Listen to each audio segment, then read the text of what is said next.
Good morning, everyone. A happy Cinco de Mayo to you all, and welcome.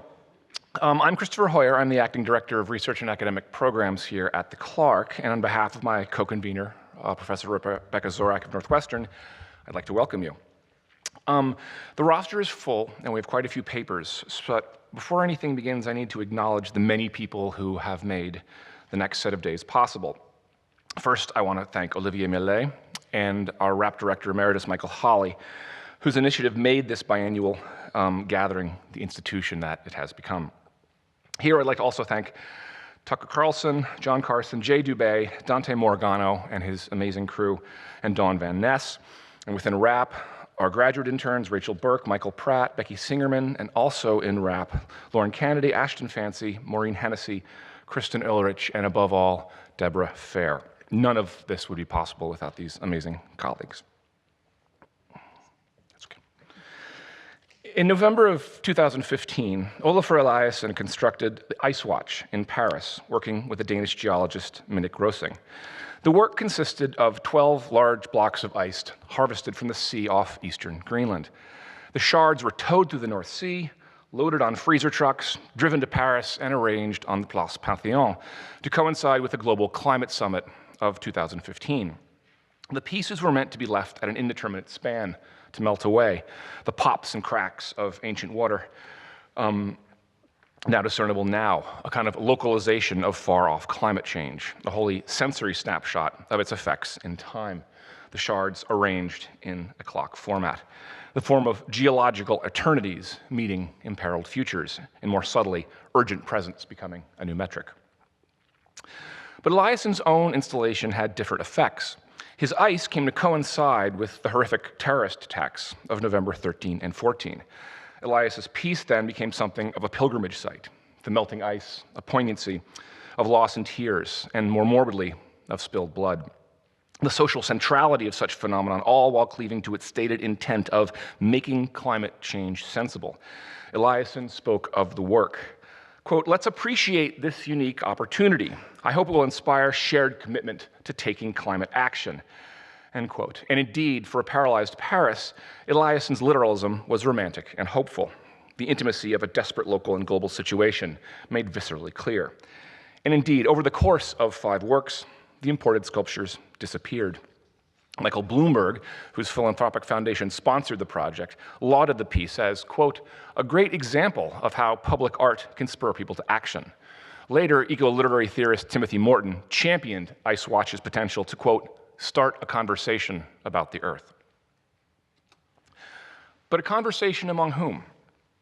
What would the actually existing action that people were spurred to look like? One critic pointed out in a blog that the carbon footprint resulting from Ice Watch is 30 metric tons of carbon dioxide, largely based on the transportation of the 12 blocks of ice, each weighing a total of 80 metric tons, or 88 US tons, from that fjord in Greenland outside of Paris. Maybe then the piece somewhat inaccurately universalizes the idea of human, who is actually behind Anthropocene warming, questioning who will all actually remain working to render such consolatory spectacle possible. Climate change affects different spheres of humanity differently, a factor which often drops out of much traditional environmentalism's tone of self-righteousness. It's mostly first-world proclamations about correlating areas of extreme stress and climate change. Might this be how any activist angle for Ice Watch needs rethinking? In how it tends to emphasize the self, the individual experience, over the collective? Perhaps then we can be crassly schematic and say that a work like Ice Watch marks a neo-materialist turn away from frontierist experience, generally of nature. The human's ontological continuity with things or matter is framed not so much as framed and not so much asked of us, of a kind of being, a kind of theology now replacing epistemology. This has itself become institutionalized across art historical context, but arguably has special relevance to environmental practice, concerned as it is so concretely with the symbolic qualities of matter, qua matter, in various modes of thought. Now, there's an unexpected historicity here, but also a paradox. Material, like Eliasson's in Paris, helps mobilize a public in its icy actuality and its meta-commentary. But it's a public that in its institutional framing and art historical framing, is very limited and coded as to its socioeconomic makeup. Bits of Greenland expensively dragged to Paris reveal an inconvenient truth, but also franchise that critique, salon style, and then largely walk away. Dialectically, the state of Eliasson's work summarizes a binary facing most works dealing with climate change today, and the environment itself writ large. Art's capacity to either raise awareness about global crisis, often by seeing a bunch of stuff that is supposed to change our minds, or by interrogating the actually existing and unevenly distributed effects upon social spheres. Maybe we could put it this way. In comparison to Ice Watch, what if we turn to other practices, other works that are differently worked, that are not so spectacular, that are collaborative, softly anonymous, decentered, hard to get to, unironically bureaucratic, bordering on the boring, uncaring about experience, but they're not cynical, not hectoring, not elegiac. What does it mean for an art of climate change, an art in climate change, an art of the environment, an art of urgency, to intervene critically in the material and vitally unscenic world of public democracy, itself human, itself public, and itself precarious?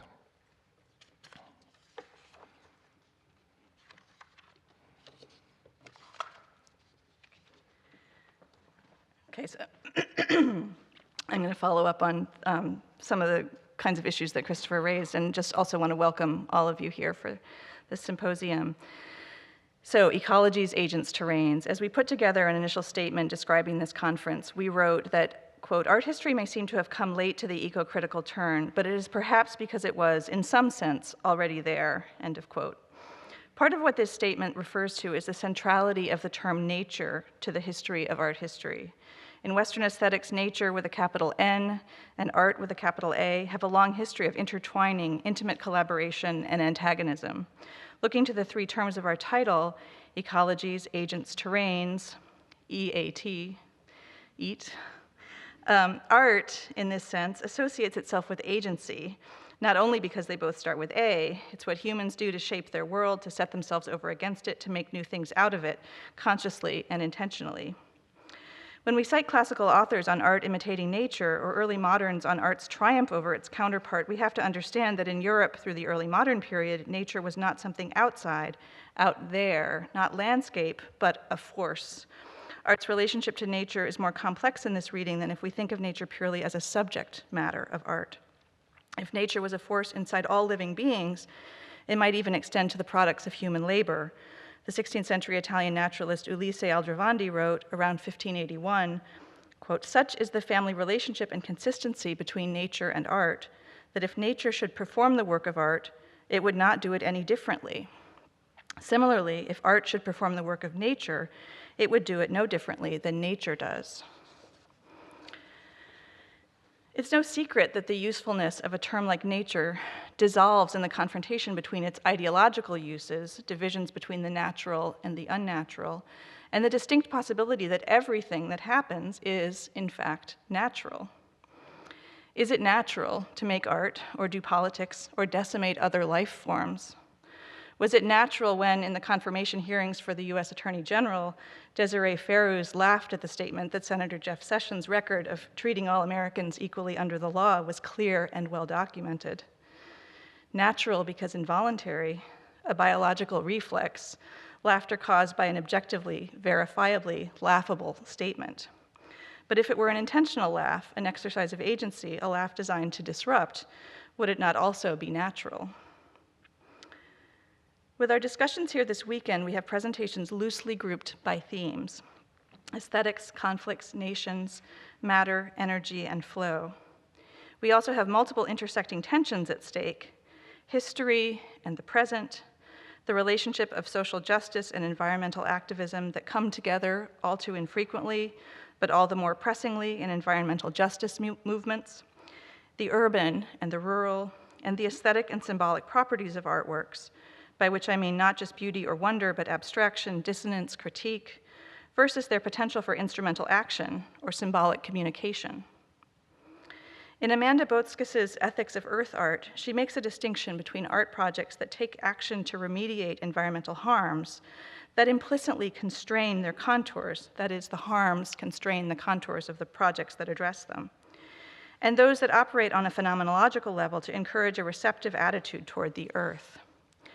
She writes, quote, "In the works considered here, the earth is not a closed system that can be balanced, restored, studied, and effectively reintegrated into an eco-friendly global capitalism.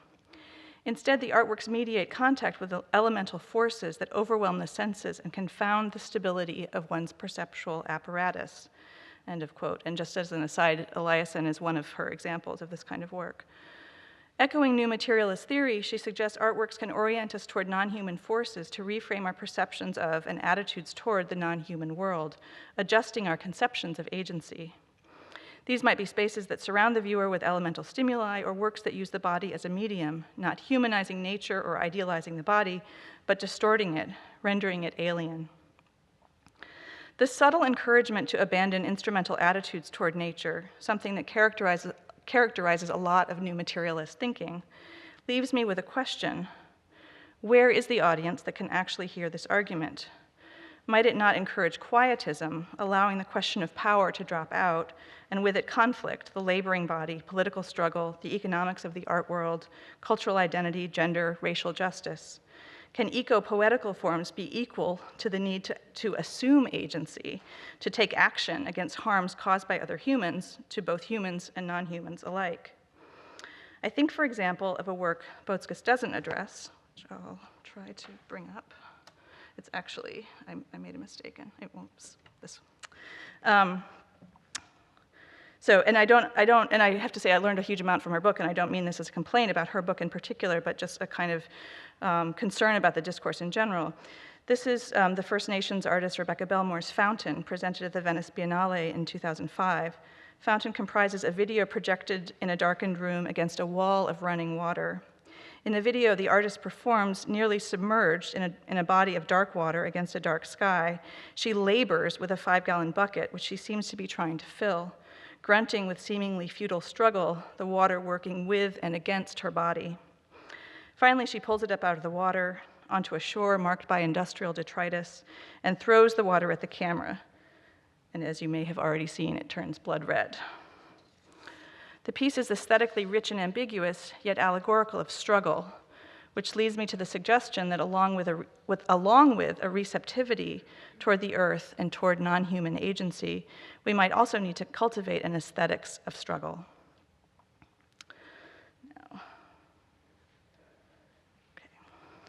In November 1971, the brand new Environmental Protection Agency announced a massive photographic project, Documerica, which for the next 7 years would send photographers around the country to photograph the US environment, broadly conceived.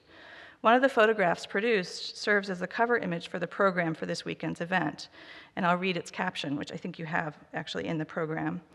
"Abandoned automobiles and other debris clutter an acid water and oil-filled 5-acre pond." So it's not this image, but the one on the program, although I'll talk about this one too. It was cleaned up under EPA supervision to present possible contamination of the Great Salt Lake and a wildlife refuge nearby. Photo by Bruce McAllister near Ogden, Utah, April 1974. So what I'm showing you on the screen is another image from closer to the present. A photo by Terry Evans, pet coke piles with sprinklers at KCBX site on the Calumet River, 2014. This was in the Museum of Contemporary Photography's exhibition Pet Coke, Tracing Dirty Energy. This is the Calumet region, southeast Chicago in particular, where residents have been on the receiving end of toxic waste for decades. Here, BP and Coke Industries plants refining tar sands petroleum from Canada left huge piles of powdery pet coke upwind of hundreds of thousands of residents for years. Residents organized to fight back. They had to call on the EPA and city and state officials to call them to account to do their jobs. So the EPA doesn't just necessarily address all kinds of environmental issues, right? It has to be demanded, and eventually forcing changes and winning a settlement. Last Friday, the EPA took down its climate change website, saying that it was updating language to reflect the approach of new leadership. So when we planned this conference, we didn't think we'd find ourselves facing the dismantling or gutting of even the moderate protections that the EPA provided. We also didn't think we'd begin our conference on the day the miserablest US House of Representatives voted to strip health insurance from 24 million people. We didn't predict that the president's chief of staff would be talking seriously about rolling back the First Amendment. The GOP, I just would note, only needs to flip 6 more state legislatures to be able to enact whatever amendments, constitutional amendments they want on party lines. That the president would be such a nightmare that some liberals would actually be relieved when he acts like a normal American president and drops bombs on other countries. Or that Jeff Sessions, too much of a racist to be a judge in 1986, would be obtaining a conviction, carrying a year in prison against Desiree Ferruz for laughing at Jeff Sessions. I think of lines from the opening of Elizabeth Bishop's One Art. The art of losing isn't hard to master. So many things seem filled with the intent to be lost, that their loss is no disaster. But if things of whatever nature are filled with the intent to be lost, it doesn't mean we have to let them go without a fight. Maybe we have to master the art of losing over and over again without stopping that fight. In circumstances like these, can we have business as usual? And if not, what should we do?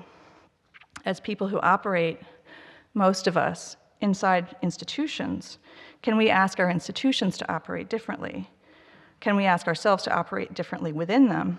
Or must we extricate ourselves from their inertia, even a little bit more than we thought we could? Can we harness laughter? Can we shape forms of collectivity that acknowledge non-human beings but engage human agency? So those are just a few questions. And I am very excited about the speakers that we have here, and I don't want to put undue pressure on any of their individual presentations to answer all these questions. But I do want to invite us to consider, in and around their presentations and the discussions that we have about them, to think about how we work together, how we think together, around, and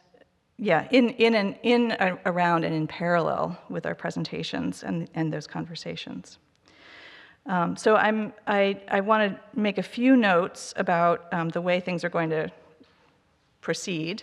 We're going to have short introductions, very short introductions of the speakers because their bios are in your, their bios are in the program. The bios are available in the flyer. Yeah, not in the program, but in the flyer that's available here. And then for the panel, we'll hold questions after each individual speaker and then have a conversation with Q&A, moderated in each case. And in the first case by Guy Hadreen, who I'd now like to call to the podium. Thank you.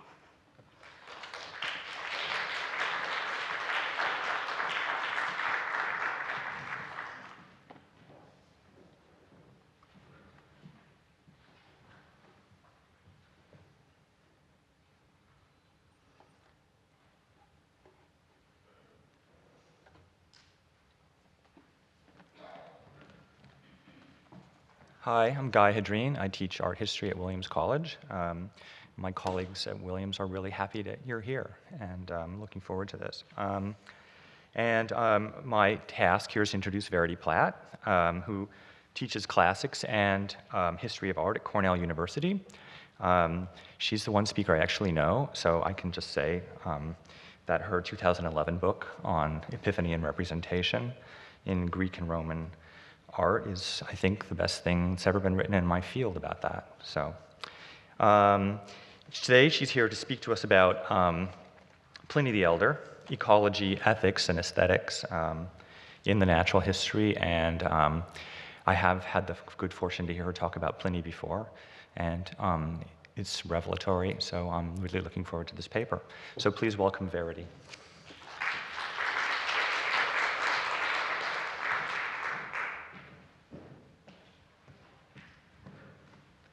Thank you for that kind introduction, Guy, and thank you very much for the invitation to be here today. The first paper I ever gave on Pliny actually was here at the Clark about 4 years ago, but it was not in relation to issues of ecology, so I really welcome the opportunity to address this theme more directly. Art historians know Pliny the Elder best for his anecdotes, biographical snippets about sculptors and painters, which, taken up by Vasari and his successors, helped to shape the visual discourse of the Western tradition. Accordingly, I begin with one such anecdote, though I hope to show you how, in important ways, it is a tale that destabilizes our notion of what exactly Pliny has handed down to our discipline. In Book 35 of his monumental Natural History, Pliny reaches the climax of his history of painting with an extensive passage on the classical Greek painter Protogenes. Known for his impetus animi and libido artis, his force of spirit and artistic capriciousness, Protogenes emerges from the pages of the encyclopedic enterprise as a surprising anti-hero whose humble lifestyle, workaholic tendencies, and reluctance to finish paintings echo the proclivities of the author himself. He is also an artist whose fraught relationship to kingly power would provide an important model for early modern figures seeking to navigate the complexities of court and papal patronage, as indeed Pliny sought to manage shifting relationships with the Roman Principate. For Protogenes, painting in the 4th century BCE, the ultimate authority to negotiate was Alexander the Great. And Pliny relates how the artist was pressured by none other than the philosopher Aristotle, Alexander's tutor, to paint the achievements of Alexander as belonging to history for all time. Sorry, I have to work out. Here we go. Protogenes, however, rejected this invitation to produce a grand historical narrative along the lines we might imagine of the late classical painting that inspired the famous Alexander mosaic. Instead, he chose to paint a portrait of Aristotle's mother, Phaistis. What does it mean to paint Aristotle's mother? And why is it relevant to the role of art within eco-criticism? My answer to these questions, I hope, will go some way to demonstrating why Pliny has been given a voice within this conference. For Protogenes' response to Aristotle gestures towards practices of art making that carve out a place for ecological thinking within dominant structures of power, while drawing attention to practices of natural science that are hopelessly conflicted in their relations to those very structures. Portraits of philosophers are ubiquitous within the classical tradition, including Aristotle. Their mothers, less so. In Aristotle's case, however, this has very specific connotations. For in the theory of biological conception he advances in his Physics and Generation of Animals, the father is explicitly referred to as the efficient cause of the child, the provider of the dunamis, or power, whereas the mother, who supplies the matter for generation rather than its agency or form, is effectively the material cause of the child. Phaistis, then, is Aristotle's material cause, a biological receptacle impressed with vital form, who in function and significance could not be more diametrically opposed to the model of masculine agency and historical causality offered by Alexander. In choosing Phaistis over Alexander for his subject, Protogenes not only rejects the political and ontological hierarchies of Aristotelianism, but actively celebrates the priority of matter, matter which is generative, causal, and by implication constitutive of the very natura that is the focus of the natural history. What does it mean for a painting to draw attention to material causality in this way?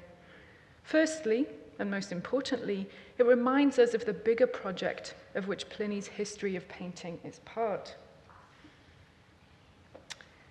Though traditionally excerpted as a standalone history of art, books 33 to 37 of the Natural History are embedded within a comprehensive inquiry into matter itself. Pliny's history of statues, paintings, and gems emerge from his account of metals, pigments, and stones, which together form the mineral section of his work, following his accounts of cosmology, geography, animals, and plants. As objects designed by humans in collaboration with natural materials, works of art are akin to the cultivation of crops, animal husbandry, and medicines. The visual arts in this context exemplify just another form of skill, an ars in Latin or techne in Greek, generated through the convergence of human and natural ratio, or rational principle. The beginnings of art history, at least in the form that it has survived for us from antiquity, are thus framed and conceived within a work of natural science, which is in many ways ecological in its approach. But what kind of ecology has Pliny bequeathed to us? Here, Protogenes' mischievous response to Aristotle might provide us with a clue. For although the philosopher's work on animals in particular forms one of Pliny's major sources, the natural history could never be described as a work of the peripatetic school, despite its enthusiastic use of sources by Aristotle and his pupils, including Theophrastus's writings on plants and stones. Indeed, Pliny has often been criticized for his lack of scientific consistency, his seemingly eclectic, even random use of source materials, and his incorporation of miracula, marvels, and paradoxes which tug at the boundaries of the rational. It's in this very attention to the wonders of nature, however, in all its forms, in the holistic practice of what Mary Began calls a terrestrial curiosity, that a more ethically guided ecological form of thinking might actually be found. Naturalis historia, for Pliny, may borrow from the practice of natural science, exemplified by Aristotle and his school, based as it is in empirical observation of the natural world, and historia in the Greek means inquiry rather than our term history. Pliny, after all, famously met his end as a result of his burning desire for scientific observation of the eruption of Mount Vesuvius in 79 CE.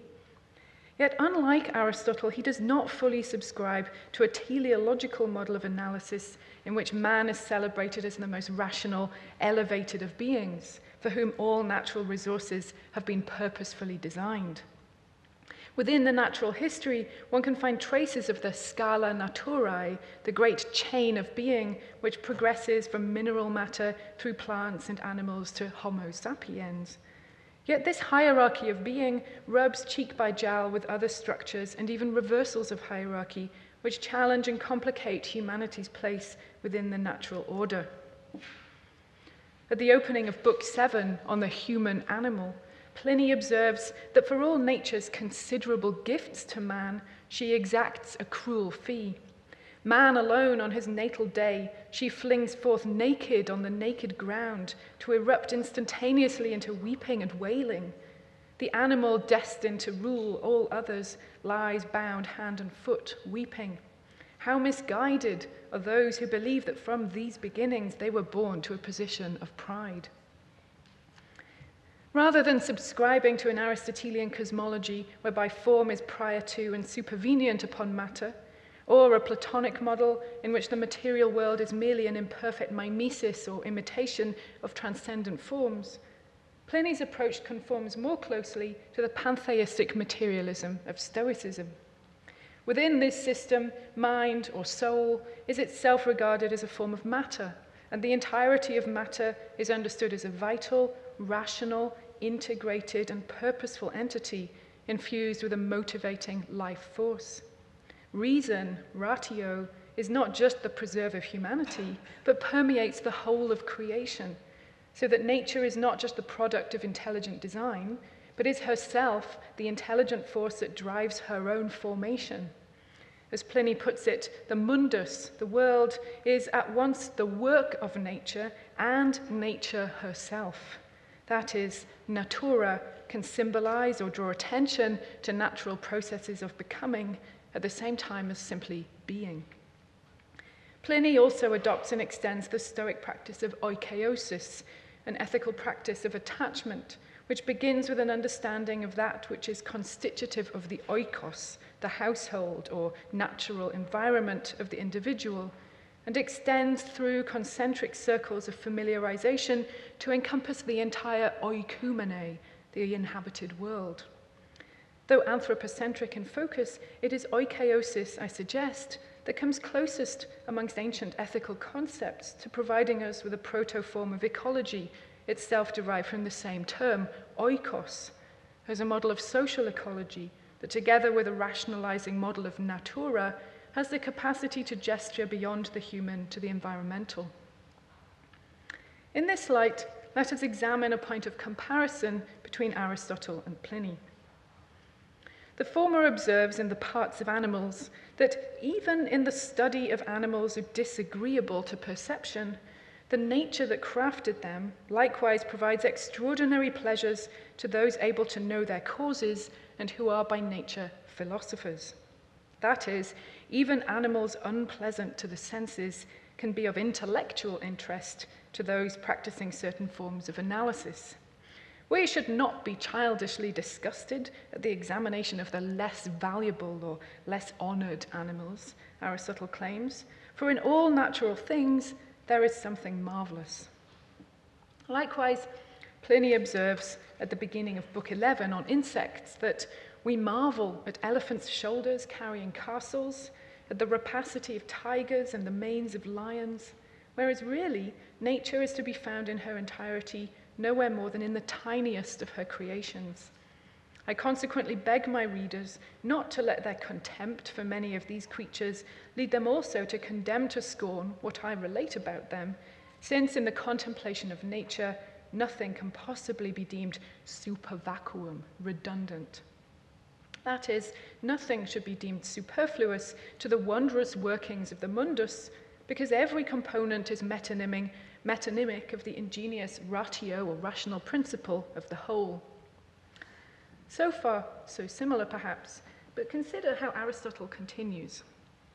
Surely, he claims, it would be unreasonable, even absurd, for us to enjoy studying likenesses, eikonas, of animals, on the ground that we are at the same time studying the art, such as painting and sculpture, that made them, while not prizing even more the study of things constituted by nature, at least when we can behold their causes.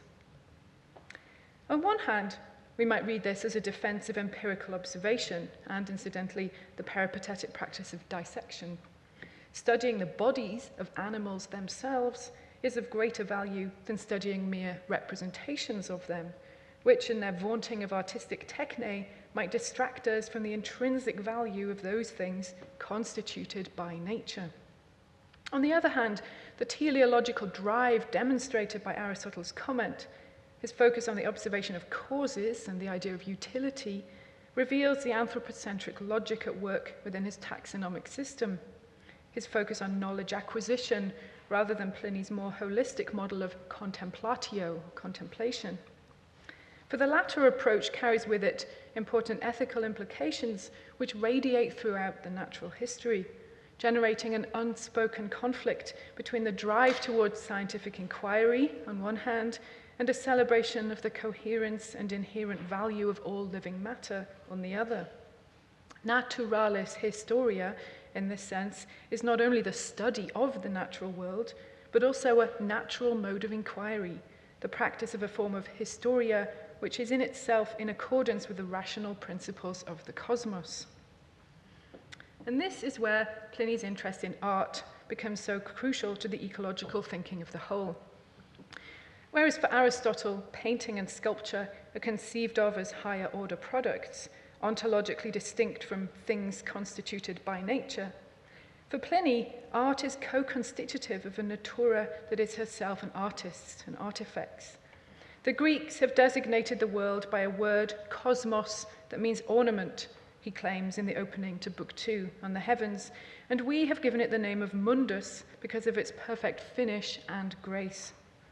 And just as nothing should be super vacuum in the study of plants and animals, nor should it be to the study of the visual arts, whether the subsidiary decoration of cult statues, paintings of sordid things such as foodstuffs and cobblers' shops, or indeed portraits of philosophers' mothers. More importantly, in that they issue organically from his inquiries into metals, earth, and stones, the art historical sections of the natural history are by definition contiguous to and coextensive with the matter of natura itself.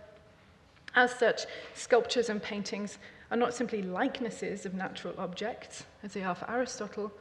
Rather, they emerge from nature, partake of nature, and through their application of techne, reflexively encouraged contemplation of nature's own technical operations.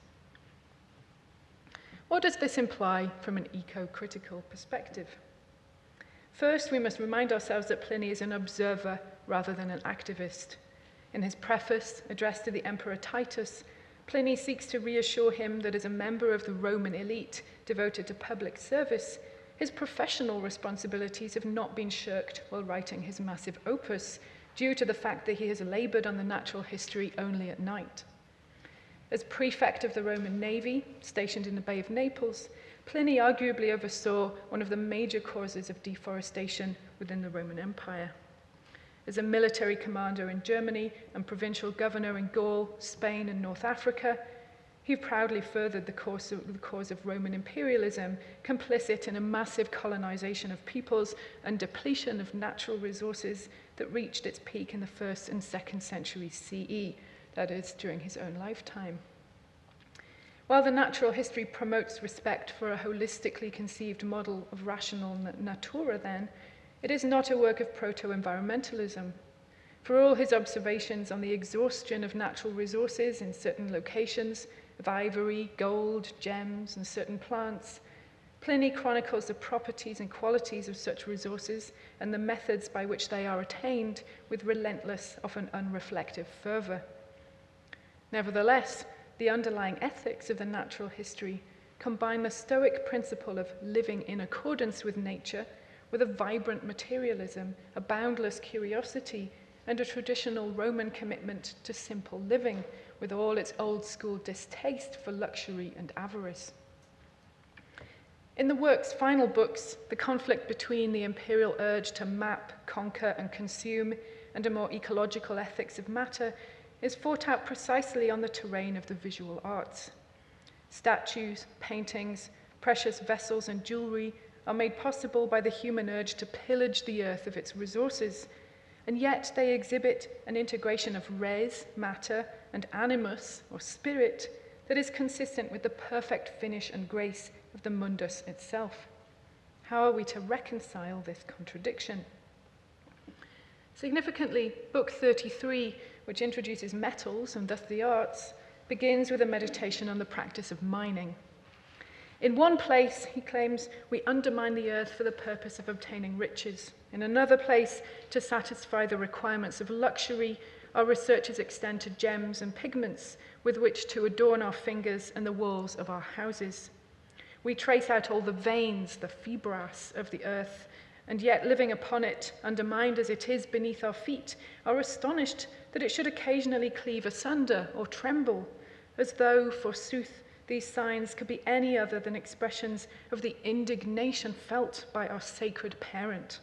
We can safely assume Pliny would not be a fan of fracking. We penetrate into her entrails, imus in viscera, and seek for treasures in the abodes even of the dead, as though each spot we tread upon were not sufficiently bounteous and fertile for us.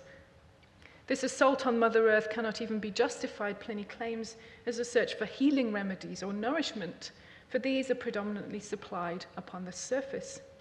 It is what is concealed from our view, what is sunk far beneath her surface, objects in fact of no rapid formation, that urge us to our ruin, that send us to the very depths of hell.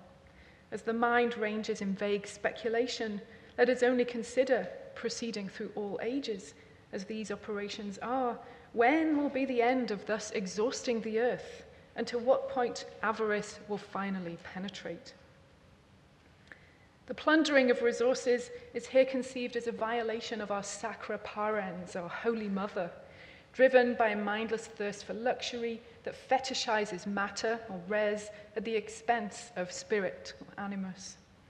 Repeatedly, Pliny worries at the fault line between applications of human skill that distort, debase, or adulterate natural materials, and those that apply a form of ratio that both respects and reveals their inner logic. Naturalism, the style we identify with the antique, and with Pliny in particular, emerges from this ethics of matter not as Platonic imitation, a material distortion of abstract form, nor as mere illusionism. Artists are not inventors or rivals of nature. Marvels of naturalism are rather presented as inventiones, discoveries of the ratio of nature, which perform themselves a form of naturalis historia, or natural inquiry. And it's this, in fact, that brings us back to Protogenes, painter of material causes. Protogenes is best known not for his portrait of Aristotle's mother, but for his painting of the obscure Rhodian hero Ialyssus, which was displayed in the Temple of Peace at Rome as a prime example of imperial beauty. In the picture, Pliny tells us, there is a dog marvelously executed, so as to appear to have been painted by art and good fortune jointly. The artist's own opinion was that he did not fully show in it the foam of the panting dog. The foam appeared to be painted, not to be the natural product of the animal's mouth. Vexed and tormented, as he wanted his picture to contain the truth and not merely a near truth, he had several times rubbed off the paint and used another brush, quite unable to satisfy himself. Finally, he fell into a rage with his art because it was perceptible and dashed a sponge against the offending spot in the picture. And the sponge restored the colors he had removed, just as his diligence had desired, and chance produced nature in the picture. So here at the heart of empire, we find an example of an art practice which does not imitate nature, but in which the painter works as nature's agent and collaborator rather than a master of raw matter. As an investigation of material causes, the Ialyssus offers a model of image making which reveals both the contiguity and the consistency of matter. It is the sponge's indexical impression, rather than the painter's iconic imitation, which creates an image of foam that is true rather than truth-like, while revealing an underlying logic of form that is consistent across the natural world. On one hand, the visual effect is merely the result of random chance, a pleasing paradox that results from a capricious artist's fit of pique. On the other hand, it demonstrates the deeper and more consistent workings of providence, as well as the material nature of causes. The most precise imitator of the natural world, it turns out, is Natura herself. Now, this should not be at all surprising for readers of the natural history who have attended to Pliny's comments in books 9 and 31 on the nature of sponges. Protogenes may have objected that human skill or ars could be discerned in his painting, intellegoretur, but as Pliny tells us in book 9, sponges are themselves discerning, intellectum esse. As living beings that engage dynamically with their environment, they occupy an interstitial category between plant and animal. Strikingly, this perceptual ability is demonstrated for Pliny by the fact that they regulate their movements by the sense of hearing, and at the slightest noise they contract themselves and emit an abundant moisture. The sponge's apprehension of Protogenes' rage, in other words, is what generates the release of pigment that enables its foam-like imprint. Impressed on the surface of the painting, the abstract textural effect created by the sponge's holes thus gives form to the most convincing mode of figuration, one which operates as an instantiation as well as a representation of its liquid matter. Protogenes' painting does not deceive an animal, as Zeuxis' grapes famously deceived the birds that tried to eat them. Rather, it is produced by a being that fulfills only the most minimum requirements of animal life. As both an investigation into and a demonstration of the operations of Natura, Protogenes' painting stands itself as an example of natural inquiry, rather than a distracting likeness that vaunts painterly skill, as Aristotle suggested. The Ialyssus was also, Pliny tells us, painted during the siege of Rhodes, resulting in a suspension of military operations by the commander Demetrius Poliorcetes, whilst the painter painstakingly and disruptively worked on his panel, labored in his garden cottage, and subsisted on beans so as not to dull his wits. Protogenes, in this sense, practices a form of arte povera that in its humble, mindful, and collaborative approach to materials offers an ethical alternative to the discourse of power and consumption that drives the Roman imperial machine. But does Protogenes, as avatar of Pliny himself, merely offer the reader a form of false consciousness? He produces his paradoxically natural image, after all, within a romanticized classical past, already far from the ethical and political conflicts of Pliny's Roman regime. Yet the internal conflicts of the natural history which are never adequately resolved, certainly remind us that from its very beginnings, Western art has existed in dialogue with ecological crisis, that art making and ways of thinking about art making have sought to honor, illuminate, and engage with the materials and environments from which they emerge, even as they have shared in anthropogenic and anthropocentric practices that have distorted and exhausted those environments. The question of how to carve out an ethical space within a system with which we are hopelessly complicit continues to exercise us. We would do well to remember Pliny's comment of his nighttime labors that vita vigilia est, life consists in wakefulness or vigilance, a perpetual being on the watch that does not just describe the work of observation and inquiry, but also vigilance as a form of care for the stuff of life itself. Thank you.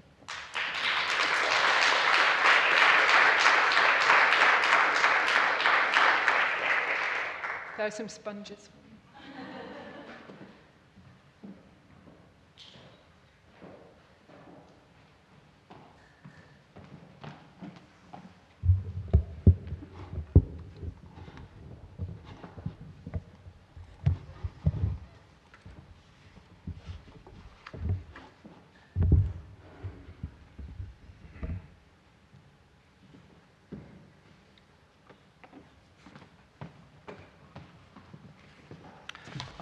Our next speaker is Victoria de Palma, who teaches architectural history and theory at the University of Southern California, author most recently of Wasteland, A History, 2014, which has received numerous prizes. I'm looking forward to hearing her paper on character and climactic imaginary in the 18th century. So, welcome.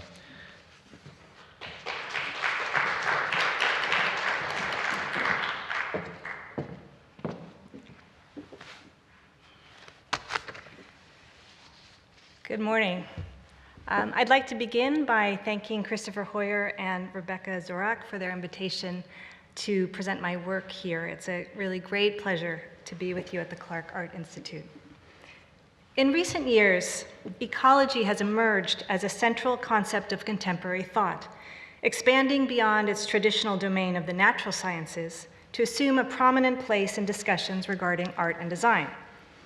Now, the notion that art and ecology might have something to say to one another is, of course, the reason we're all gathered here for this conference. Yet, in my field of landscape design and history, it's evident that the question of how a scientific, purportedly objective, data-driven ecological approach might engage with subjective aesthetic concerns is very much an ongoing question. Ecology and aesthetics are still in the middle of working out their relationship. Within the field of landscape design, a central assumption of the recent ecological turn is that ecology is a young, or at least a young-ish discipline.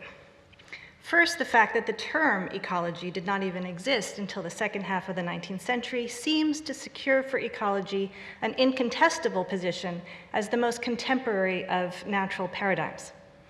Second, the coincidence of the birth of ecology as a discipline with industrialization and the emergence of the modern metropolis appears to establish a connection between ecology as the study of our home or dwelling place, as Verity mentioned already, and the looming crisis posed by climate change. Ecology holds out the promise of offering a powerful alternative to a capitalistic logic that privileges profit at the expense of the planet. The term ecology, as I'm sure you all know, was coined by Ernst Haeckel in 1866.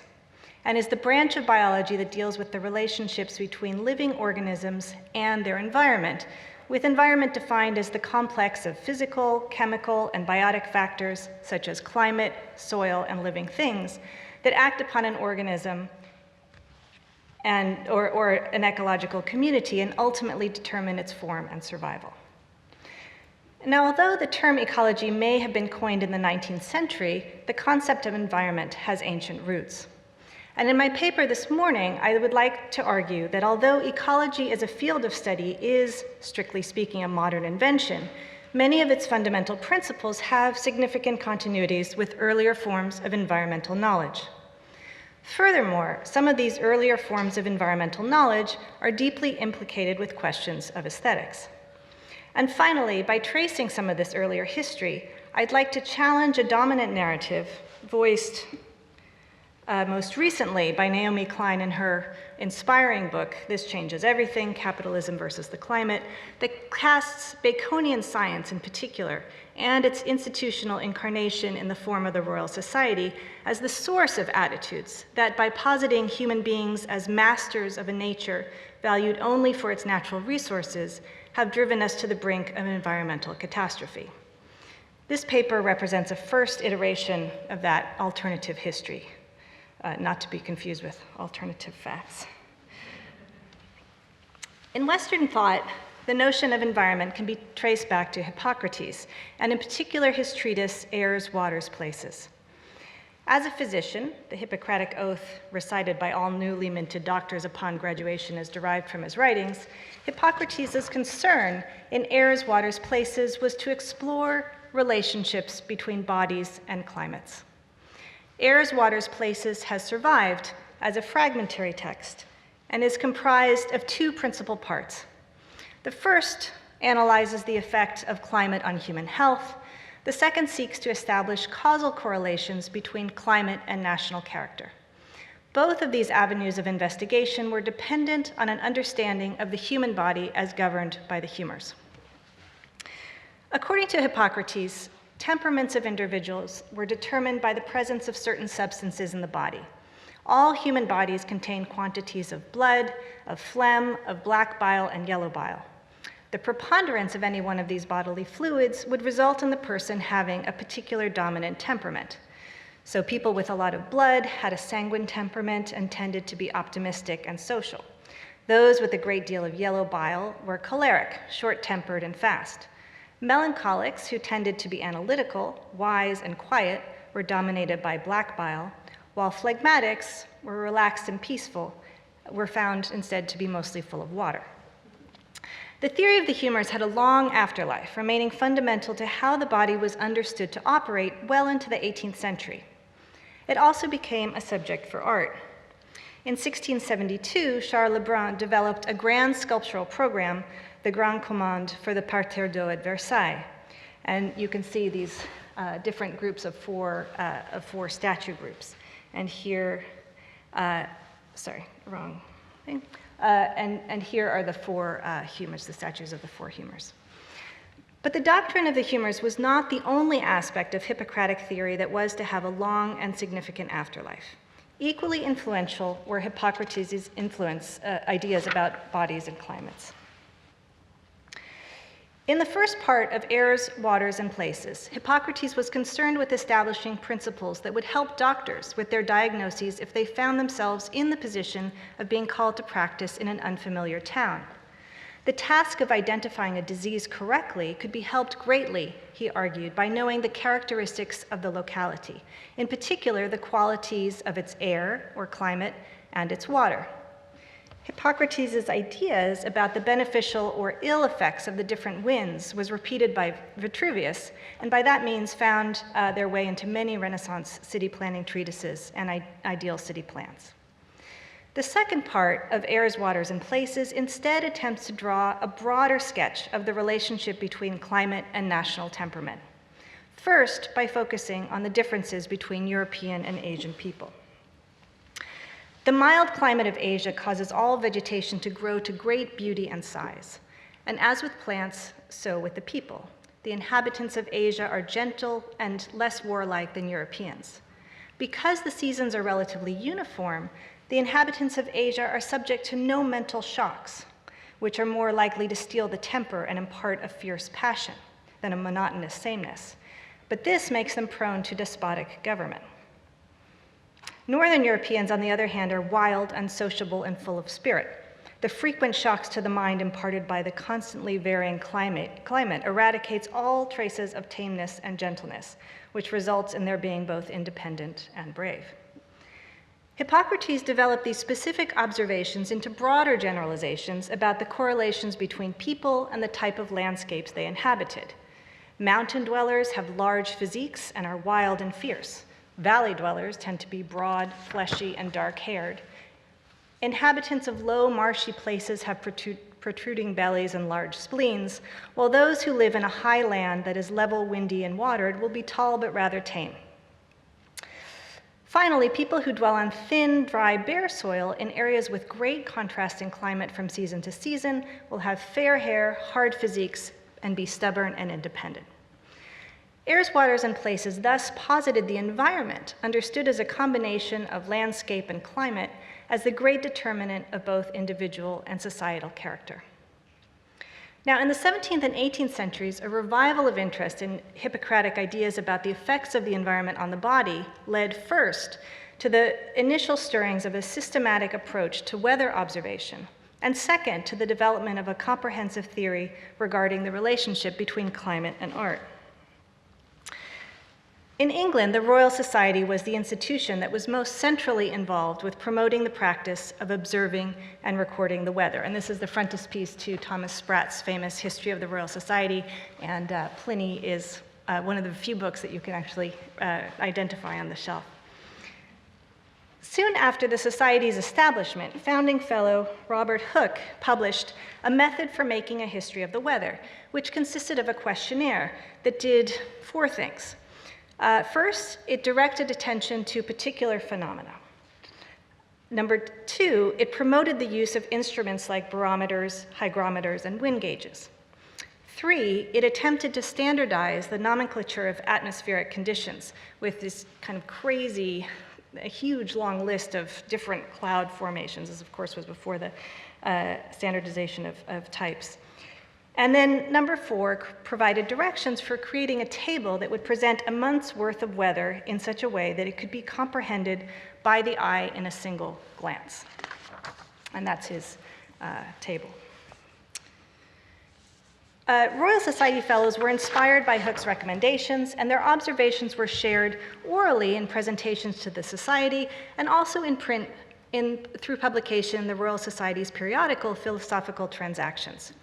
Thanks to these efforts, the practice of keeping a weather journal became increasingly popular, and thermometers, barometers, and hygrometers became fashionable household accessories. Now, what's striking to note is among the weather journals that have survived, a large number of the people who started these journals and remain most committed to keeping these journals were not only fellows of the Royal Society, and sometimes not fellows of the Royal Society, but they were doctors, predominantly doctors.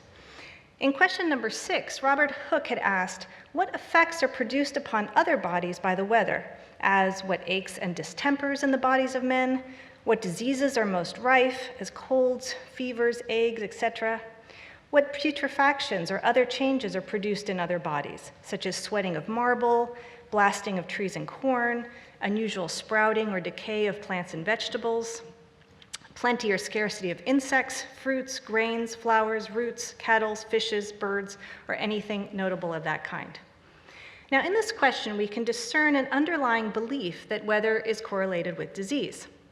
Furthermore, the effects of the weather are not confined to people. Hooke's question presumes that the weather also affects roots, grains, flowers, and fruit, insects, fish, birds, and cattle. These correspondences indicate that Hippocratic notions about the role of the environment on health were part of Hooke's set of assumptions when approaching the topic of the weather.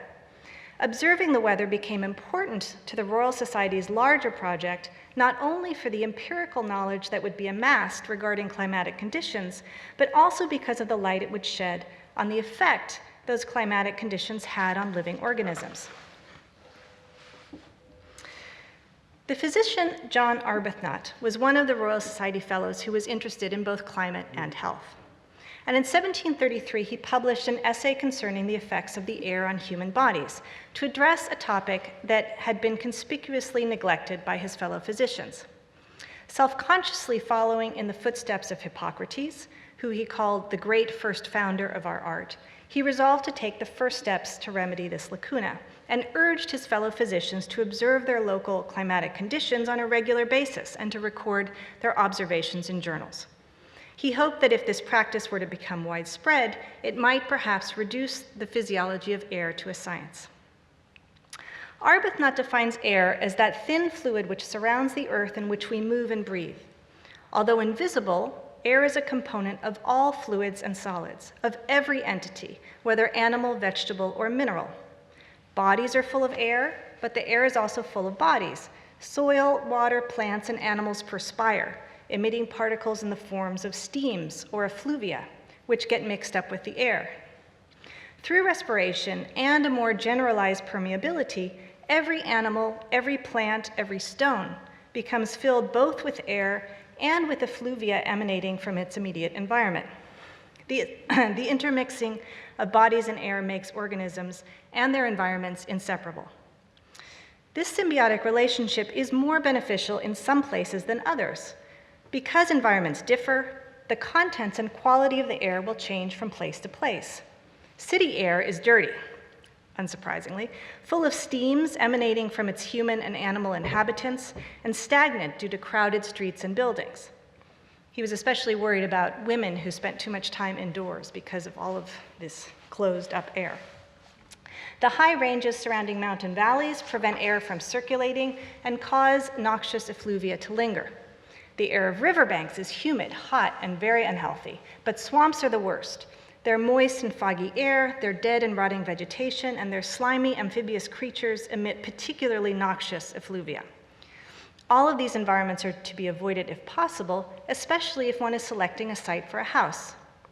Furthermore, since air exists as a continuous fluid, and because its motion accelerates processes of mixture, sites can affect one another even if they're located at some distance. So the air of a seemingly ideal site with well-drained ground can be adversely affected if it's located near a swamp. Air is thus both locally inflected and part of a larger extended system that has no regard for property lines or other culturally determined boundaries. Oops, I just pressed the wrong button. How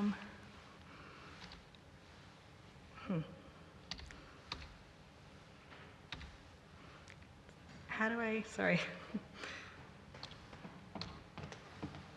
get to that? Pressing the things and they're not advancing.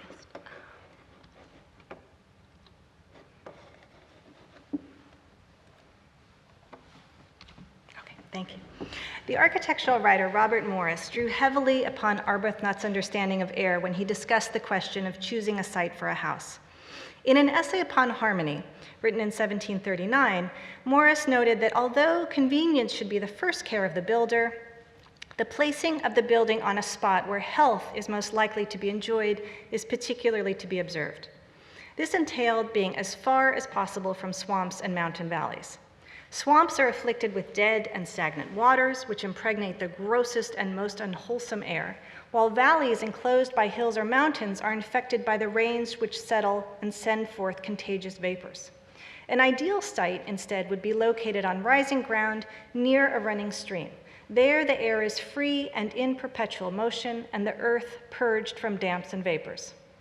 Once these requisites are satisfied, the architect may turn his attention to aesthetic considerations. Morris's contribution to architectural aesthetics centers on his discussion of two concepts: harmony and situation. Harmony exists both in the viewer as a kind of sense or taste, and in objects as a set of formal qualities. The taste or sense of harmony is instinctive, implanted in all human beings at birth by nature. Thus, all human beings respond to works of art in the same way. Responses will vary according to the qualities of the object. Different shapes, different textures, different colors produce different sensations, which affect our passions and give rise to a range of emotional reactions. Thus, by disposing the notes of a melody or the words of a sentence, the colors of a painting, the outlines of a building, the artist can produce a variety of moods in his or her viewers. We are vivid, gay, joyous, or more calm and sedate according to the variety of objects, or similar with the gloom or solitude of the spot, he writes. The architect's aim, then, involves creating what Morris terms an ocular harmony, which is achieved when all of the elements of a scene or environment work together, from the overall view of the building in its setting, to the outline and massing of the building as a whole, to the most minute ornamental details. By harmonizing a building with its situation, all of the elements of the environment produce similar sensations, resulting in a unified maximum impact. Now, Morris's notion of harmony was not entirely original. It's largely a translation and application of ideas developed in painting theory by the academician Roger de Pile and published in his treatise of 1708, Cours de Peinture. De Pile is probably most famous today as the critic who had the chutzpah to grade the greatest painters, and here is their report card. And you'll notice that Lebrun does very well. He's Raphael, Rubens, Domenichino, and then Lebrun is number 4 overall. But de Pile's overarching aim was to determine the grounds by which high art could be differentiated from technically accomplished craft, and thus to establish the definition of what he calls true painting. Along with extended discussions of painterly techniques like line, color, shading, and composition, the book also included a long section on landscape. Works by the great masters of landscape painting, Nicolas Poussin and Claude Lorrain, in particular, were associated with different styles. Poussin, whose cerebral landscapes and noble themes evoke the geometrical perfection of a vanished classical world, was the exemplar of the heroic style. Claude, whose classical landscapes were characterized by limpid skies, clear light, harmonious forms, and soft colors, excelled at the pastoral style. Each of these two styles was associated with a particular effect. Whereas Poussin elevated the mind through the contemplation of glorious thoughts and actions, Claude soothed the spectator with placid visions of a classical Arcadia. Now, the principal means of communicating these effects was through what de Pile termed the tout ensemble, translated as the whole together, which was an aspect of the composition according to which all the parts of the painting were so mutually independent that none would dominate over any other. A successful tout ensemble ensured that a painting, rather than being perceived by the eye as a collection of disparate objects, as you can see those individual spheres down in the 4th register, was instead seen all at once. So if you compare the separate spheres to the bunch of grapes, the bunch of grapes is an illustration of the effect of the tout ensemble. So, in other words, the tout ensemble was the facet of a painting's composition that guaranteed a unified impact. Now, as a slight aside, I just want to draw this kind of interesting parallel between de Pile's identification of the quality of the painting with its ability to achieve a unified visual impact, and his use of a table to grade the great painters, with Robert Hooke's weather table that represents to the eye at one view the observations of a weather for the month. Now, Foucault identifies the table as an index of the 18th century's classifying spirit, but from this perspective, it seems to suggest another way of thinking about it, of the way in which a table can be seen as, the way that the table represents information as a unity, rather than as a collection of disparate elements. Morris's notion of harmony is de Pile's tout ensemble translated into architectural terms. It also marks the first appearance of the concept of character in British architectural theory. It forms part of a larger transition in aesthetics that moves the focus of inquiry from beauty to taste, from object to beholder, from production to reception. And what I'd like to argue, as I move towards my conclusion, is that ecology, or at least proto-ecological ideas, were a central part of this transition. I would contend that the harmony that Morris championed was more than an architectural reinterpretation of painterly concepts, because his notion of sight was much more inclusive than a merely pictorial view. His incorporation of Arbuthnot's ideas about air and the requisite environmental qualities of a good site suggests that Morris's concept of situation assumed a complex atmospheric environment in which all components, air, water, soil, stone, trees, plants, insects, birds, animals, humans, and their cultural productions, like buildings, were embedded in a thick medium of continuously intermixing particles. In a very literal way, the objects and elements of a given site or situation were fundamentally of that place, at the same time that they also form part of a mobile, changing, fluid continuum. And finally, in transforming the concept of harmony from something abstract and mathematical that is to be understood intellectually to something immediate and visceral that is to be sensed experientially, Morris also helped to lay the foundation of modern aesthetics. Ecology and aesthetics may have been linked from the very beginning and not so incompatible after all. Thank you.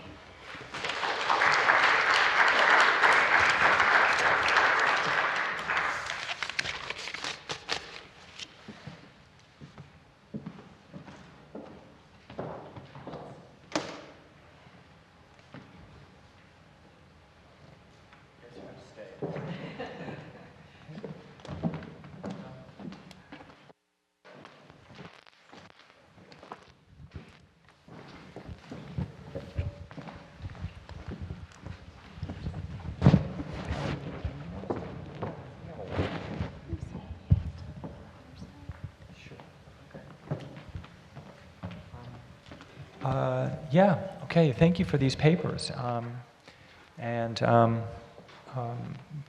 We're open to questions from the floor. I'm happy to, Martin. Thank you so much. I enjoyed those papers a lot. I had a question for Verity.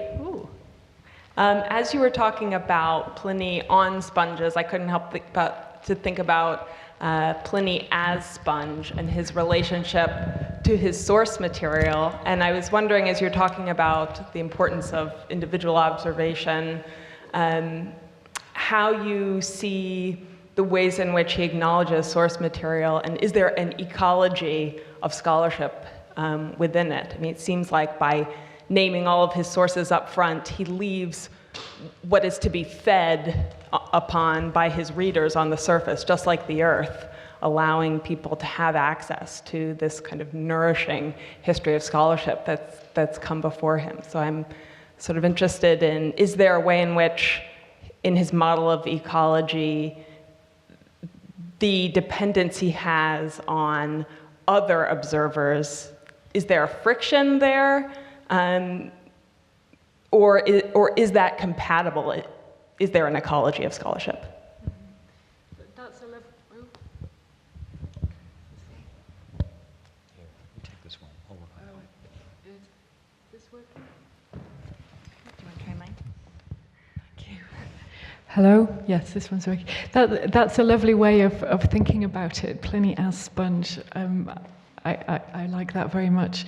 Well, that gets to the heart of one of the big questions of how we read Pliny. Is Pliny just an assemblage of stuff, or is there a kind of intelligent design within the natural history itself? And for those of you who aren't familiar with it, the first book of the natural history is his summarium of sources, where he gives an exhaustive list of all the people he's drawn upon. And for art historians in particular, one of the main ways of reading books 33 to 37 has been to mine them, to reconstruct these lost histories of art from the Hellenistic period, which he mentions in his introductory book. But I very much like this idea that he leaves it open to us, because certainly in the art historical sections, he is very lacunose about where he's drawing his particular anecdotes from. So it's entirely scholarly invention that you can find Xenocrates here or Duris of Samos there. And my way of reading the natural history has been that in some senses it's fractal, that wherever you go, you create your own kind of paths through the text. It's not something one reads from A to Z. You find these kind of recurring structures and ideas that unfold quite kind of organically, and that the parts often will kind of imitate the whole at a more granular level. And so I'd like to see that as suggesting a kind of mode of natural inquiry which does work within according to the structure of the book, which itself works according to the structure of nature, but in a way that is not arboreal. I have a theory that Pliny might be rhizomatic, but I don't know whether Deleuzean reading of Pliny the world is quite ready for yet. But there's definitely a lot more to be said about the kind of ecology of the structure of the work and the way he's using scholarship. Yeah. May I follow up on the sponge just briefly, is it okay? Because I hadn't noticed that I hadn't really focused on that passage before. In Aristotle has this statement about when he's talking about the importance of the intelligibility of plot, when he draws an analogy from the visual arts, and he says, one proof of the importance of this is that everyone prefers the simplest line drawing over a painting that's been daubed with a sponge with all these lovely colors, right? That's not intelligible, right? It's a lovely, it illustrates the point that you're making, that Aristotle's interest in the natural world is really an interest in human intelligibility discovered in that world, right? And I guess what I've been struck by in thinking about these writers for a while is that, Pliny scores a major point there in that Protogenes episode. I mean, it seems to me it's directly, I can't help but think that he's got 1 point on Aristotle there, but I mean, it's fair to say that over time, Aristotle and Plato together, their way of seeing the world crushed this way of looking at the world. Is that fair? I mean, I guess certainly in terms of their reception in the Renaissance, that would be the case, I think. Those and in the Middle Ages, but. Can you talk a little bit about the reception of Pliny is that possible? I mean, in relationship to some of these topics, right? Mm-hmm. I think others here are far better qualified than me to talk about the early modern reception of Pliny in particular. I mean, it's interesting to read the argument I've been making today alongside James Porter's recent work on ancient aesthetics, which has argued that the Platonic Aristotelian model, especially that relationship between form and matter, which is not the same in both philosophers, but is avowedly different from these various materialist models that we find in Stoicism and Epicureanism, and has very much dominated the reception of ancient thinking in classical scholarship, especially. I mean, but people have been rediscovering the reception of Epicureanism recently, haven't they, in the early modern and beyond. And it's been interesting to see how it's that model of materialism that modern work on materiality has been most interested in. But Stoicism offers a different way of thinking about materialism, which is maybe less appealing to modern thinkers who want to kind of take the religious out of it. I mean, the Stoic issue of the divine is something that today we grapple with, yeah. But certainly that way of thinking about nature as something which has its own inherent rationality has much to offer us when we're thinking about ecosystems as having their own kind of logic. I think you can venture into this too. Yes, this is working. I was just going to say that the debate between line and color was something that was very much taken up by the French Academy, and Depeal emerges as, of course, the great champion of color, right? And so that is something, I mean, I would say that would be one way in which we can forge a link. I have a question that's for both of you, although it looks like it goes on. Okay. Okay, so sort of inspired by something that Verity said, but I will also say that, I mean, there's certainly Stoicism, early modern Stoicism, and I think that's a kind of area that's that hasn't been mined enough for ideas about nature in the early modern period, and I think there's a lot of sort of syncretism in the kind of humanist approaches to antiquity. So, I mean, Eldravandi, who I cited, was sort of Aristotelian in framework, but imported a lot of Pliny and other thinkers into that framework. But what I was thinking about was the idea of chance, and in the quote about the use of the sponge, right? The sponge's the sponge's creation of the foam. It's actually chance, right? Chance makes nature. And I wondered about that both in terms of kind of the way that nature and chance get articulated, if there are other ways that they get articulated in Pliny, as if there's a sort of theory or kind of implicit theory of the relationship of chance and nature, and that which seems also very much related to questions of weather and the sort of 17th century interest in theorizing chance and thinking about kind of the relationship between site and between building and environment. Seems it would also be kind of conducive to discussions of chance. So I'm wondering if that's something that comes up.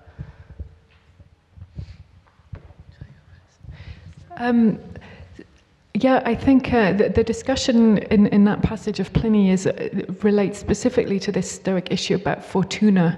Like, when we talk about fortuna, are we talking about random chance, or are we talking about providence? And that relates to this whole question of, like, what is the ratio, what is the underlying kind of rational principle of nature? And this is something that the Stoics were wrestling with extensively. Elsewhere, he worries that these aspects of the natural world which do not appear rational, how does one explain them? So something like the battle between elephants and snakes, which seems to have no kind of, there is no rational end for either animal in this kind of epic battle that every so often they stage, and he explains that as nature creating a spectaculum for herself. So there, nature is kind of like a Roman emperor putting on her own games. It's a very kind of anthropocentric way of thinking about it, but also trying to find something within nature that doesn't correspond to providence or reason. Elsewhere, he talks about the lusus naturae, which is, I think, a term that is taken up later as well, the game of nature, which is exactly a kind of game of chance that doesn't fit these rational models. So Arbuthnot is a very interesting figure because he's a doctor, he's writing on weather, he's also a friend of Pope and involved in political satire, and his first book, I believe, was a book about gambling. So that notion of chance is something that exists in there. The thing that's interesting with the weather, and I should say I'm at the very beginning of this topic of research, so there's a lot that I still need to investigate. But really, there seems to be such a desire to try to move towards a kind of predictability, right? And so to try to understand the system underlying it. And so in a way, being so subject to weather as this thing that hits you, right? Of trying to discern some kind of order in the chaos. Of course, on the larger issue the larger question of chance, and you were talking about the Epicurus and the Epicurean revival, which is enormously important, totally fundamental to a lot of the thinking in the Royal Society and the role that chance plays in that, in terms of just the matter of things, is important. And I think that the notion of effluvia as this thick air which is full of particles, I mean, essentially, they're thinking about particles in terms of effluvia, they're thinking about particles in terms of Epicureanism, so these particles are there. But yeah, it's a great question, thanks. Chris, did you have a question, and then tomorrow? I'm sorry. Well, maybe I'll give you that. I had a question. Thank you for Marcus speakers. I think this is a Pliny question, but it may open up a bit. Part of what I understand the virtue of imagining art as co-constitutive or kind of continuous with nature or with matter, or to give it that kind of organic inflection. I wonder, partly just in terms of your own account, whether there's a problem in that, both in the kind of insistence of the anthropomorphic dimension in Pliny's account of suffering nature and the mining scene, but also as you were saying, the metonymic logic that foregrounds the kind of mediating structures that allow that access to the natural world. And I think my question is might it be important to hold on to that question of the mediation of knowledge? And the reason why I think about that is, can there be ways, or there might well be ways, in which the claim to critique the human or by way of access to the holistic view of the world, in which you comprehend the world and you see man's moving place, can itself underwrite a kind of transcendental posture from which you know that in a way, and the equivalent would be the tous ensemble, where you occupy a position from which you can comprehensively know. The claim that is moving beyond man or the mind makes it all the more transcendent.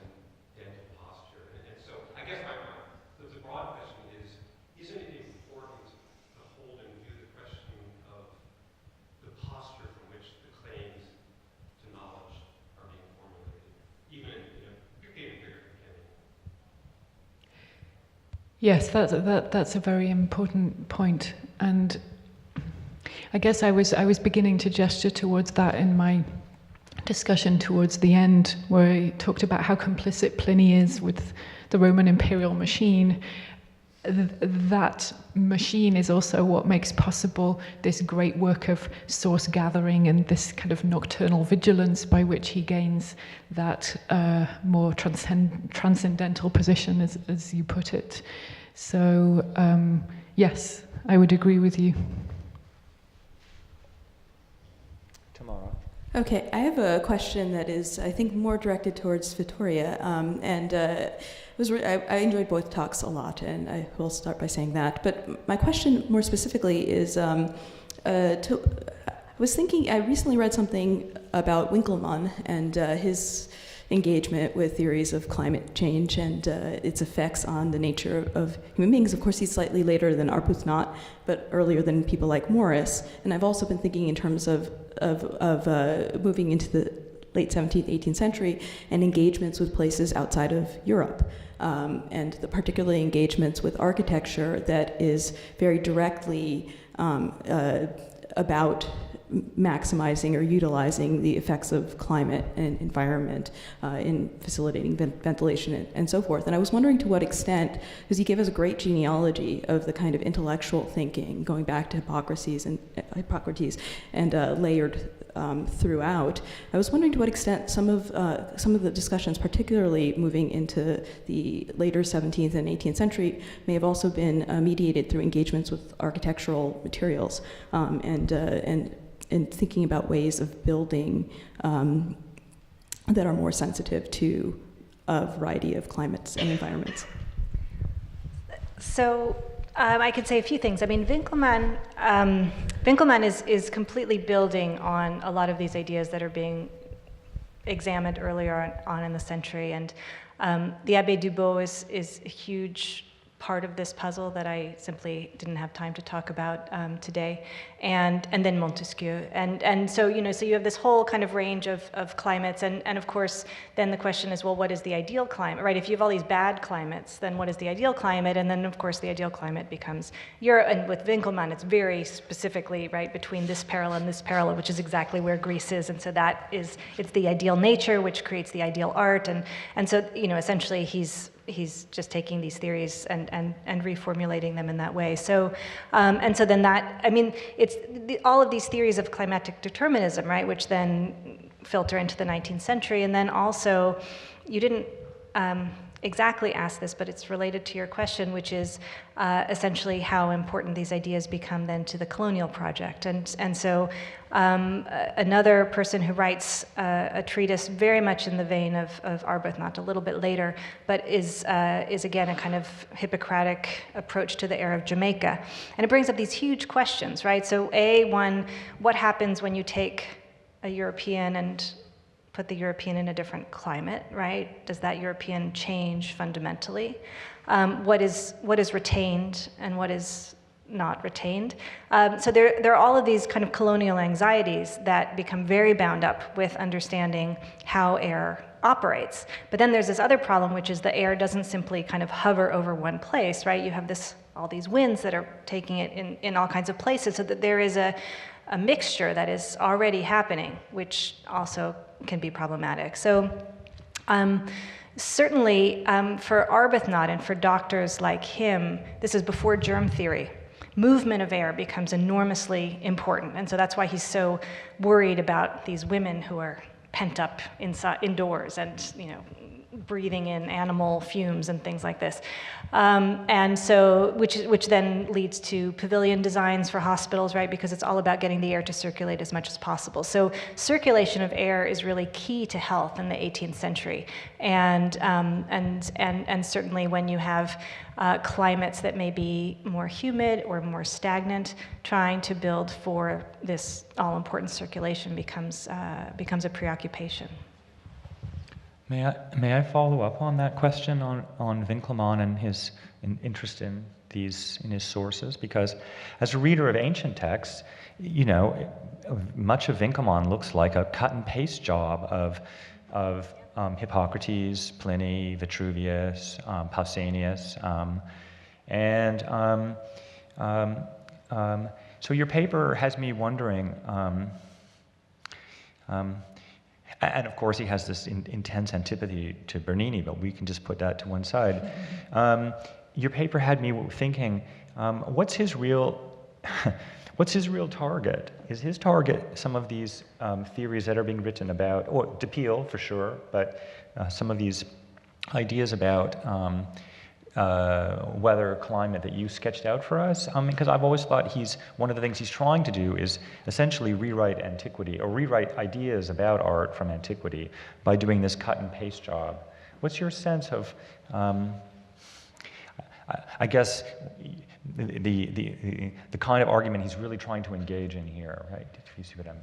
Yeah, I mean, I would say the cut and paste aspect. I mean, you were also talking about Pliny as this collection of quotes. I mean, I think that is so much a characteristic also of this period of literature, right? I mean, the whole commonplace book culture, which is exactly about compiling and collecting quotes, which then get reassembled into something else. I mean, I think it's a whole 18th century way of doing things, right? The reuse of fragments to make something new, right? It's a method of composition. So that for me puts Winkelmann in a much kind of larger thing. I mean, it's funny, when I heard that I was going to be on a panel with 2 classes, I got very intimidated because, of course, it all starts with what you do, and then you can say, well, what's so new about the 18th century? But certainly, there is in medicine this very, very noted Hippocratic revival. So it's not simply, oh, these texts were always there, but that people were re-engaging with these texts. And then you have the development of the Hippocratic ideas about climate and culture, hugely developed by Dubos and Montesquieu. So it becomes a kind of very much a revived and kind of new form of knowledge for these people. In terms of who is Winkelmann really talking to, he's talking to the Italians, right? I mean, it's part of the whole question of who is superior. Is it the Romans or the Greeks, right? And so in pushing back against, I mean, certainly in the architectural context, it's Piranesi and Winkelmann, right, who are essentially battling it out over which culture is more inventive and those kinds of questions.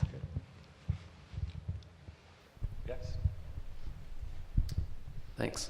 And thanks for 2 terrific talks. Vittoria, I had a question for you.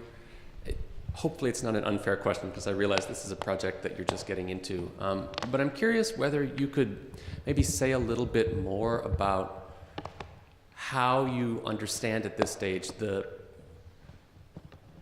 kind of totality of this formative ecology that's taking shape prior to Haeckel.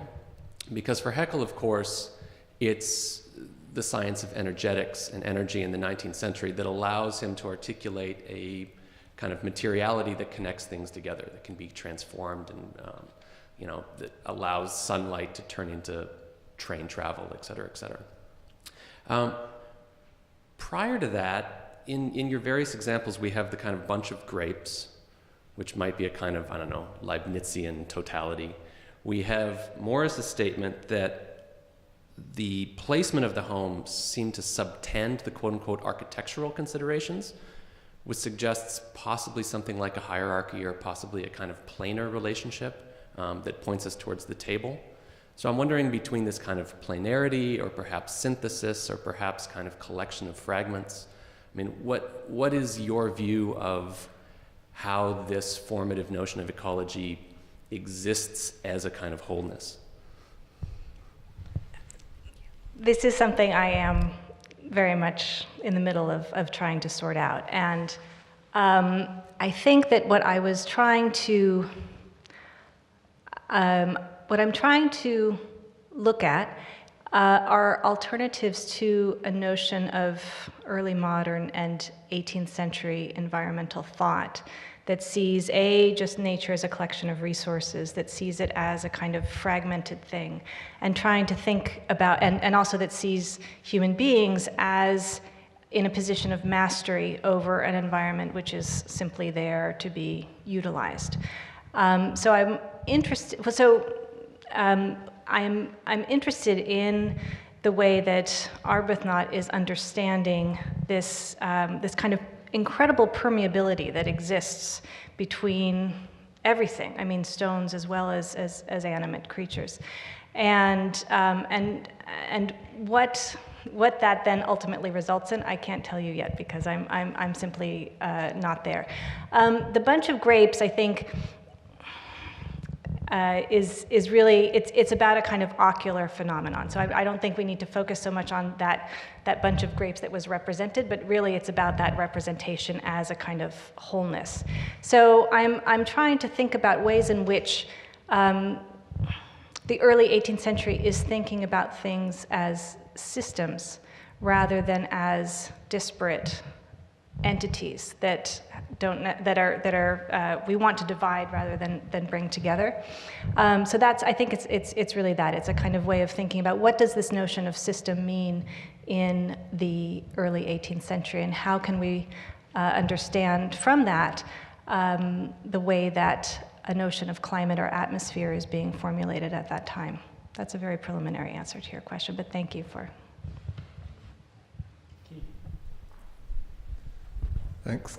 This is a very general, if not naive, question, but what I see these talks as sort of sketching a genealogy that underlies what we might call the new materialism, that you have ancient thinking and European thinking through the 18th century looking for some sort of consonance between matter and human beings, and seeing the system as full of life and reason.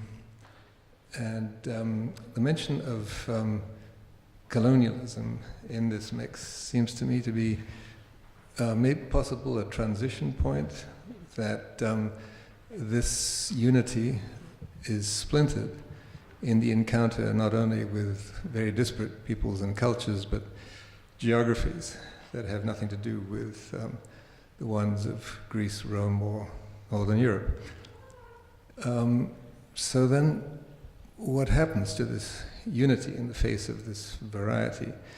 We have Humboldt and Cosmos and Hegel as phenomenology, sort of about which I know very little, but attempts to maybe hold on to some sort of unity in the face of its evident lack, the lack thereof.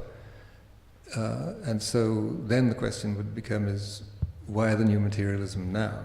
Why, in the face of this disintegration and the enforced, of course, by capitalism, the exploitation of the world's resources at the hands of capitalism, in the face of this disintegration, why do we have new materialism now?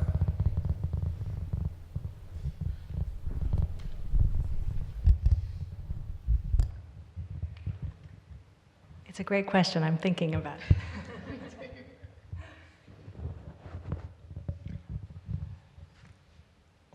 You know, one of the things that comes to mind, Keith, to me is there's something special about colonialism, because encounters with disparate places, peoples, cultures, animals is a bedrock in Greek and Roman literature. Both of the texts that got discussed today, right, are founded on this notion of radical difference, right?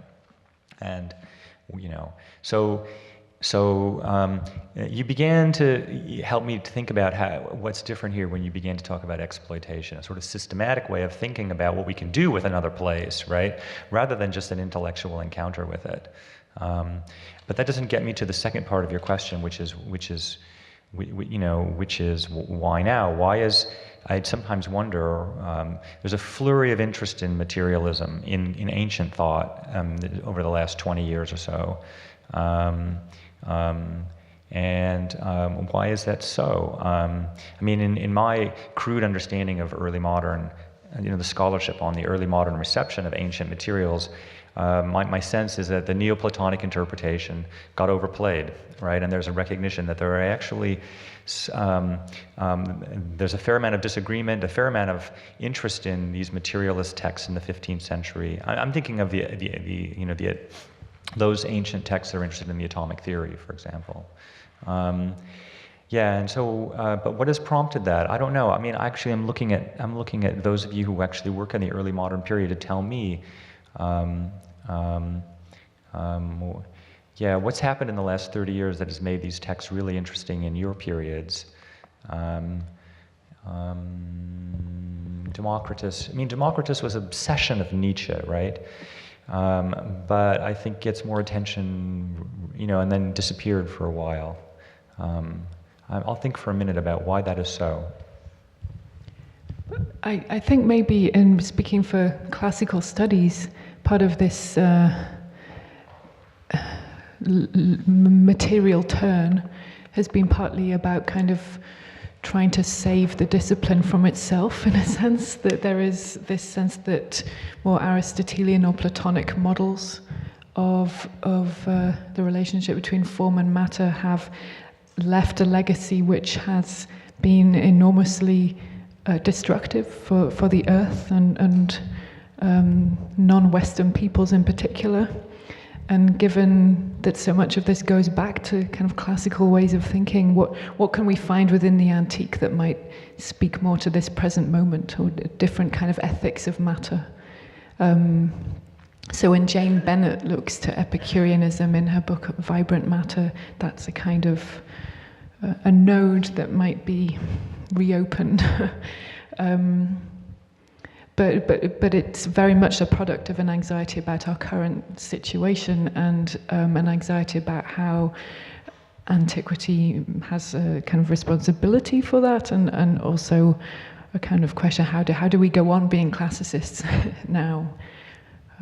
But I don't have a more subtle or complex answer than that.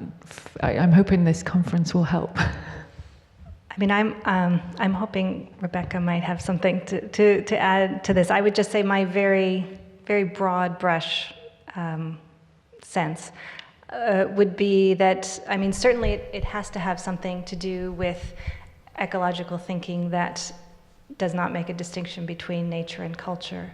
That essentially, that sense that somehow humans were apart from nature, having been broken down, then does make us all matter in some way or another. And certainly, I know that one of the kind of Baconian approach is, as you were saying with Pliny, also about this great continuity between nature and human culture based on a kind of material basis. But I would think Rebecca would have something to. Yeah, I mean, I think this is something that we'll have to elaborate over the course of these 2 days, but I think that, I think there's some internal logics relating to particular disciplines and particular subdisciplines that we can talk about, but there's, I think there's just the sense of ecological urgency, which is kind of on more and more people's minds, but then also, I mean, the anxiety I have about it is the sort of, like, to what extent is it a turn away from politics and a turn away from kind of questions of, like, capitalism and racial and economic justice, and so that it's a kind of leaving aside of political questions in order to think about ethical questions, or in order to think about kind of, I mean, I think it poses itself very often as a form of politics. But I think that there's, I think there's value to this sort of sense of kind of encouraging us to think of ourselves as enmeshed in a kind of interdependent web of, but what does that actually mean in terms of, like, how one can act as a political being, right, or as a collectivity.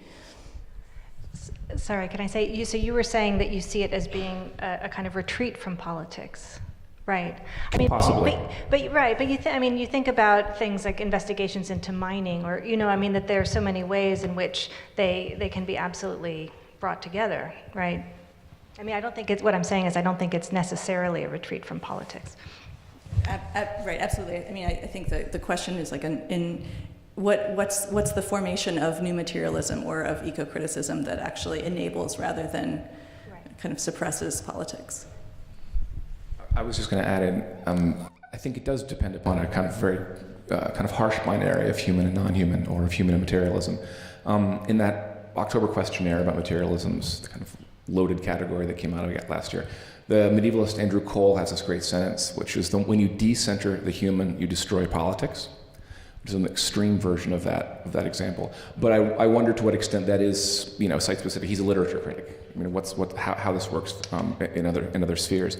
But just to sort of second what Rebecca's speaking to, in the neoliberalism kind of miasma of dematerialized information, it's not surprising at all that there's a retrenchment and attention to the materialities of language, in the sense, not in a very different way than happened with like conceptual in the 60s. I think it's not that surprising at all. But at the same time, I was just going to echo what Rebecca points to, is that there's many different rates of division between the materialism and between material and the human, depending on the discipline. And indeed.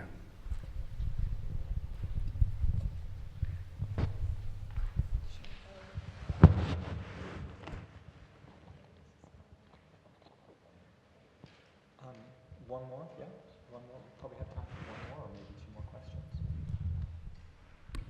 I have maybe just more of a comment, thinking about this last bit of the discussion, and it strikes me that sort of one of the strongest calls for thinking about planetary interconnectedness today is actually coming from the global climate justice movement, driven by colonized peoples, who, of course, have stood as the greatest sufferers of the sort of most violent threads of the histories that you've both been talking about, but that framework has called for alliance and solidarity as well, and that I was struck, Verity, in particular, by your discussion of the sort of need to carve out ethical spaces within a full acknowledgement of complicity. And I think that's actually exactly what alliance perhaps demands of us today as we think about climate change as perhaps the negative side of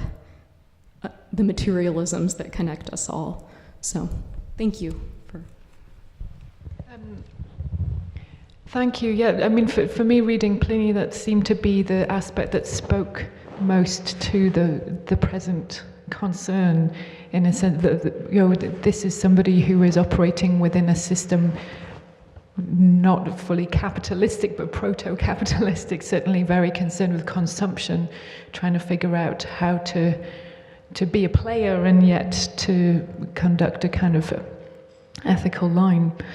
Just following on from what we were saying before, looking at how this kind of approaches are playing out in classical studies, there is a clear difference between people who are concerned with a critique of ancient practices of colonialization on one hand, and those who are interested in the material turn on the other, who tend to be much more focused on the aesthetic.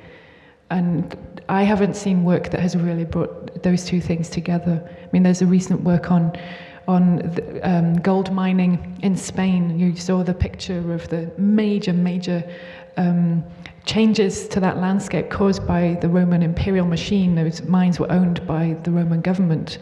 And yet this PhD was arguing that they enabled new practices of community formation, despite the fact that they were totally displacing local Hispanic communities. So a kind of lack of ethical thinking about how these two things fit together.